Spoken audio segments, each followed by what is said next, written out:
प्राचीन समय की बात है। राजा नाभाग के अम्बरीश नामक एक प्रतापी पुत्र थे। वे बड़े वीर, बुद्धिमान व तपस्वी राजा थे। वे जानते थे कि जिस धन वैभव के लोभ में पड़कर प्राणी घोर नरक में जाते हैं, वह कुछ ही दिनों का सुख है। इसलिए उनका मन सदैव भागवत भक्ति व दिनों की सेवा में लगा रहता था।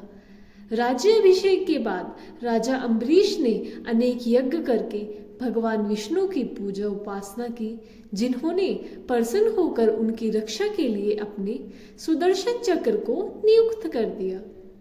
एक बार अम्बरीश ने अपनी पत्नी के साथ द्वादशी प्रधान एकादशी व्रत करने का निश्चय किया। उन्होंने भगवान विष्णु का पूजन किया और ब्राह्मणों को अन्न धन का भरपूर दान दिया। तभी वहां दुर्वासा ऋषि का आगमन हो गया। वे परम तपस्वी व अलौकिक शक्तियों से युक्त थे, किंतु क्रोधी स्वभाव के कारण उनकी सेवा शुश्रूषा में विशेष सावधानी अपेक्षित थी। अम्बरीश ने उनका स्वागत किया और उन्हें श्रेष्ठ आसन पर बिठाया। तत्पश्चात दुर्वासा ऋषि की पूजा करके उसने प्रेम पूर्वक भोजन ग्रहण करने का आग्रह किया। दुर्वासा ऋषि ने उनका आग्रह स्वीकार कर लिया, किंतु भोजन से पूर्व नित्य कर्मों में निवृत्त होने के लिए वे यमुना नदी के तट पर चले गए।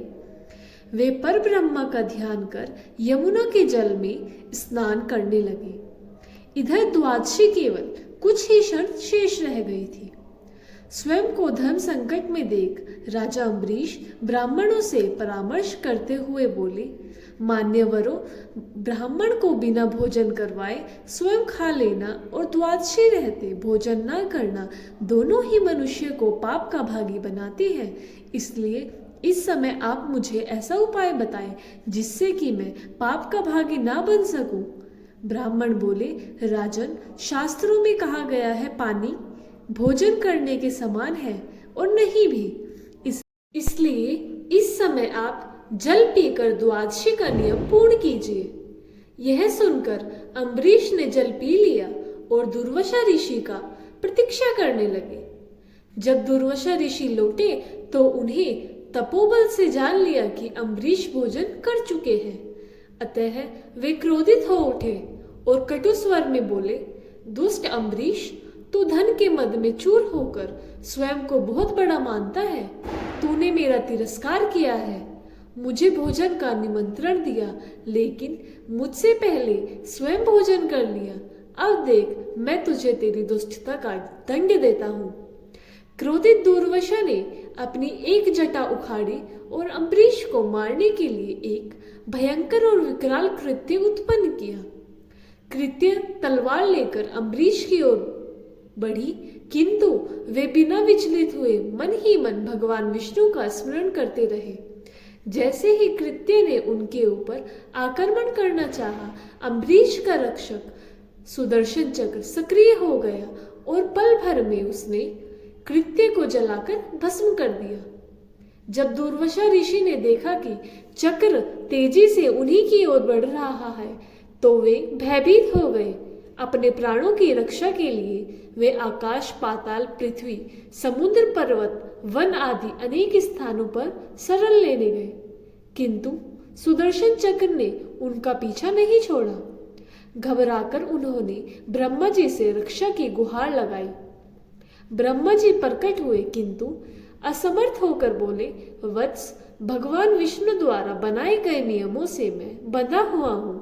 प्रजापति, इंद्र, सूर्य आदि देवगण भी इन नियमों का उल्लंघन नहीं कर सकते। हम नारायण की आज्ञा के अनुसार ही सृष्टि के प्राणियों का कल्याण करते हैं। इस प्रकार भगवान विष्णु के भक्त के शत्रु की रक्षा करना हमारे वश में नहीं है। ब्रह्मा जी की बातों से निराश होकर दुर्वासा ऋषि भगवान शंकर की शरण में गए। पूरा वृत्तांत सुनने के बाद महादेव जी ने उन्हें समझाया, ऋषिवर, यह सुदर्शन चक्र भगवान विष्णु का शस्त्र है, जो उनके भक्त जन की रक्षा करता है। इसका तेज सभी के लिए असहनीय है। अतः उचित होगा कि आप स्वयं भगवान विष्णु की शरण में जाएं। केवल वे ही इस दिव्य शस्त्र से आपकी रक्षा कर सकते हैं और आपका मंगल हो सकता है। वहां से भी निराश होकर दुर्वासा ऋषि भगवान विष्णु की शरण में पहुंचे और उनके चरणों में सिर नवाकर दया की गुहार लगाई। अर्ध स्वर में दुर्वासा बोले, भगवान, मैं आपका अपराधी हूँ। आपके प्रभाव से अनभिक्ष होकर मैंने आपके परम भक्त राजा अम्बरीश को मारने का प्रयास किया। हे दयानिधि, कृपया करके मेरी इस दृष्टा को क्षमा कर मेरे प्राणों की रक्षा कीजिए। भगवान नारायण ने दुर्वासा ऋषि को उठाया और समझाया, मुनिवर, मैं स्वर्ता भक्तों के अधीन हूँ। मेरे सीधे साधे भक्तों ने अपने प्रेम पाश में मुझे बांध रखा है। भक्तों का एकमात्र आश्रय मैं ही हूँ। अतः मैं स्वयं अपने व देवी लक्ष्मी से भी बढ़कर अपने भक्तों को चाहता हूँ। जो भक्त अपने बंधु बांधव और समस्त भोग विलास त्याग कर मेरी शरण में आ गए हैं, उन्हें किसी प्रकार छोड़ने का विचार मैं कदापि नहीं कर सकता। यदि आप इस विपत्ति से बचने चाहते हैं तो मेरे परम भक्त अम्बरीश के पास ही जाइए। उनके प्रसन्न होने पर आपकी कठिनाई अवश्य दूर हो जाएगी। नारायण की सलाह पाकर दुर्वासा अम्बरीश के पास पहुंचे और अपने अपराध के लिए क्षमा मांगने लगे। परम तपस्वी महर्षि दुर्वासा की यह दुर्दशा देखकर अम्बरीश को अत्यंत दुख हुआ। उन्होंने सुदर्शन चक्र की स्तुति की और प्रार्थना पूर्वक आग्रह किया कि अब लौट जाए। उनकी स्तुति से प्रसन्न होकर सुदर्शन चक्र ने अपनी दिशा बदल ली और दुर्वासा ऋषि को भयमुक्त कर दिया। जब से दुर्वासा ऋषि वहां से गए थे, तब से राजा अम्बरीश ने भोजन ग्रहण नहीं किया था। वे ऋषि को भोजन कराने की प्रतीक्षा करते रहे।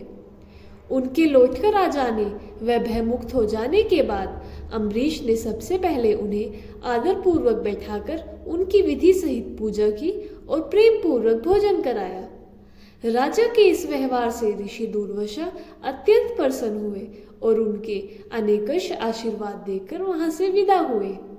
भक्तों, यह थी ऋषि दुर्वासा एवं विष्णु भक्त राजा अम्बरीश की कहानी। वीडियो अच्छा लगे तो लाइक करें, चैनल को सब्सक्राइब करें।